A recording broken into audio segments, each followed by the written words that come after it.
இங்கே பாருங்கள் எவ்வளோ பெருசுன்னு. ஸ்விக்கியில் ஆர்டர் போட்டோம். 11 மணி போல் வந்தான். அவன் ஃபோன் பண்ணி சொல்கிறான், கீழே பாம்பு இருக்குங்க, எப்படிங்க வரதுன்னு. அவன் தான் ஐடியா கொடுத்தான், தண்ணி ஊற்றுங்க போயிடும்னு. பார்த்தா படிக்கட்டுக்கு அடியில் போய் ஒளிஞ்சிக்கிச்சு. என்னென்னமோ பண்ணி பார்த்தோம். கடைசி வரையும் எங்களால் வரட்ட முடியல.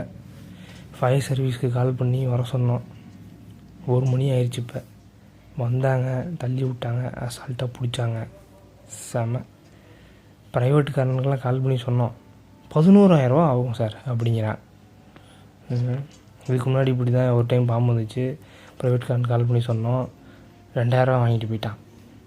இவர் பாருங்கள், அசால்ட்டாக வந்தாங்க. வேறு வழியே இல்லாமல் அதுக்கப்புறம் ட்ரை பண்ணி டக்குன்னு ஞாபகம் வந்துடுச்சு. ட்ரை பண்ணி பார்த்து சொன்னோம். கரெக்டாக வந்துட்டாங்க, வந்தாங்க, பிடிச்சாங்க. ஃப்ரீ தான், காசுலாம் எதுவும் இல்லை.